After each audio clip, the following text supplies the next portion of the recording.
Hi, I'm Jennifer Hancock again, and this is Unit 4 of Planning for Personal Success. It's not all about you, how to manage your interpersonal relationships. Now, remember when I said earlier that the people you meet in life aren't thinking about you, they're thinking about themselves? Well, the second implication of the world not revolving around you has to do with your interpersonal relationships. Once you understand that all the people you meet and deal with have their own issues that they're dealing with, it allows you to better understand the motivation of other people, because it isn't about you, it's about them. And if you make it about you, which is very tempting because you are important, you're going to A, be mistaken, and B, you're going to introduce unnecessary conflict into your relationships. Let me give you an example of how understanding it isn't about you works in action. Let's pretend you're driving in your car and some idiot just cut you off. Did they do that because they don't like you? Probably not. They probably don't know you. They probably don't even know you exist, let alone have an opportunity to like you or dislike you. It's not about like and dislike. They might not even be aware that your car is on the road, let alone that there's a real human being driving it. Okay? Did they cut you off on purpose to delay you from getting to your appointment on time? Probably not. Again, they're probably not even aware you exist. And even if they are aware that you are there, that your car is there, and that there's a human being driving it, they have no idea what your problems are. They don't read minds. I have yet to meet a human being who can read minds. So they don't know that you're in a rush, where you're going to, or whether or not you're running late or not. All right, that's just not something they're considering. Why? Because they're worried about themselves and where they're going and whether they're late or not. The most likely reason you were just cut off has nothing to do with you. All right, it has to do with them and where they're going and the rush they're in to get to where they are going.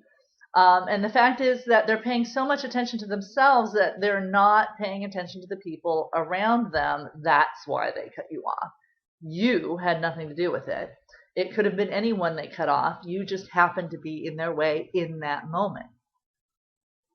Now, why is this important? It's important because the world doesn't revolve around you. If you insist on taking things personally, you're going to cause yourself a lot of unnecessary grief. And it's unnecessary because you are imagining offense, intentional offense, where none actually exists. Right? The guy on the left, I don't care. He's not aware of you. He's not intending to offend you. He doesn't know you exist. And if you think he's intentionally out to get you, you're mistaken and you're causing yourself grief unnecessarily. You cannot begin to understand that it isn't about you unless you can feel compassion for the person who just slighted you. And I realize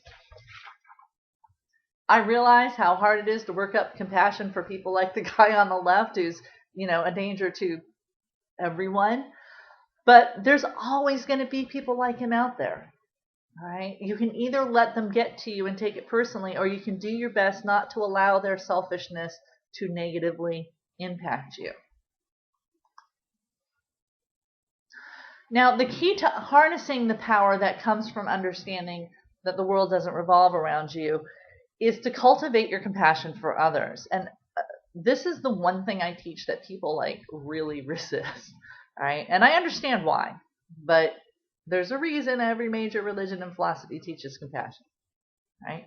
Now, we all have a tendency to get caught up in our own heads, our own lives, our own needs, our own dramas, our own desires, and it's very easy to forget that other people in our lives have their own problems, their own dreams, their own desires and things, and often those things have nothing to do with you. All right?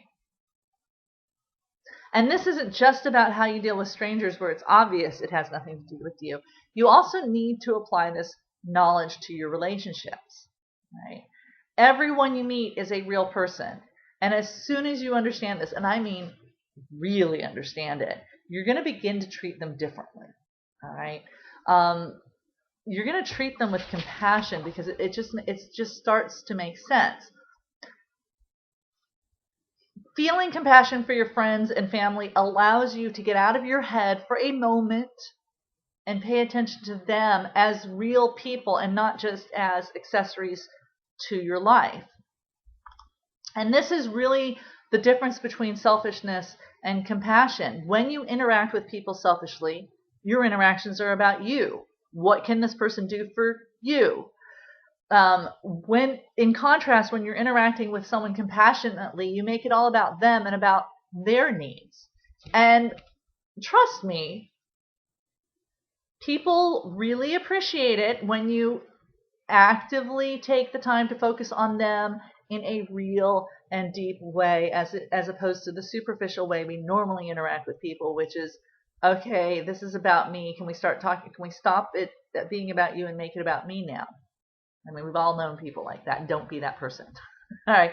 And to not be that person, you need to actively consider the other person as real and as valuable as a real person, and not just because of what they can or cannot do for you, but because that's how you want to be treated and that's how they deserve to be treated. And when you do that, people appreciate it, and that's going to have a cascading positive impact on your life. Now, this doesn't mean that you tolerate people being mean to you. It doesn't mean you subordinate yourself to other people. It's really more a matter of how you pay attention. All right. If someone's being hurtful to you, you don't allow them to do that. And we'll talk about that more later. But this is about paying attention, not subordination. All right. If you're incapable of paying attention to other people, except in the context of what they are doing for you, then you are interacting with people in a very selfish way, and people are going to figure out that very quickly, and they're going to adjust their behavior to you accordingly. All right. Now, when you interact with people in a compassionate way, they figure that out very quickly as well. And that's really very helpful to you. Figuring out this, and actually the real power of compassion for me, as I practice it with other people, and understanding that their actions are rarely actually motivated by what I'm doing or not doing in any particular time, is that once I give up the delusion that it's about me and that their behavior is in response to me when it's probably actually not about me at all, is that when I give up that delusion, I'm now free to look at them as they really are and figure out what's really motivating them. And remember what I said about realities, like you can't fix a problem if you don't know what's really causing it. Well, in the realm of interpersonal relationships, we all tend to assume it's about us, and we're wrong. And then we try to fix the problem that we think is about us, and it's not about us, so we fail to solve the problem entirely. And this is at the heart of a huge number of interpersonal relationship problems. Once you understand that this other person has their own issues, you open yourself up to figuring out what is actually motivating them. And if you can figure out what's actually motivating someone, you can help them solve their motivations and improve your chances of success with them. And I'm not just talking, God, that sounded very sexual, but, we need people in our lives to help us throughout our lives. And if you can get them on your side by helping them, it's all to the good. It allows you, what this compassion does is it allows you to respond to their real issues and not to the issues you assume they're having, which have everything to do with you and your likes and your dislikes and nothing to do with them. All right. And again, this is related to understanding reality and how much better your solutions to the problems are if you understand things truthfully and not through your personal biases. So don't allow your biases to impact your relationships with other people. The other thing that approaching other people with compassion does is it helps you feel more contentment. And I really think people avoid feeling compassion because they want and need their pain and whatever it is they're doing to be first and foremost in everybody's mind. And they're afraid if they feel compassion for others, it becomes about the other person and that they're going to get lost in the shuffle.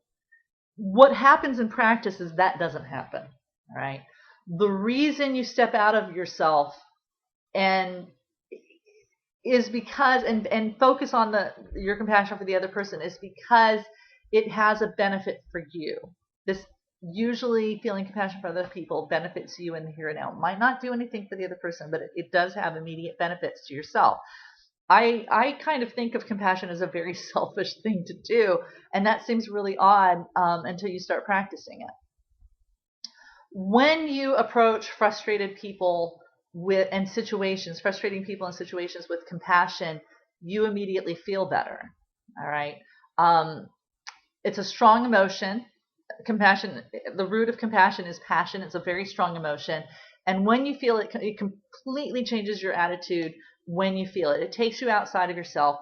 It isn't about you. It's about someone else. And that's actually a good thing, because it turns out that when you think about the welfare of others, while it can often be heartbreaking, it's also really, really satisfying.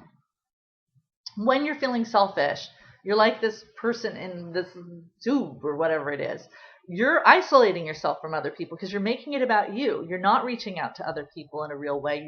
You're kind of narrowing your focus to just what's inside of your head, and your head is a very lonely place.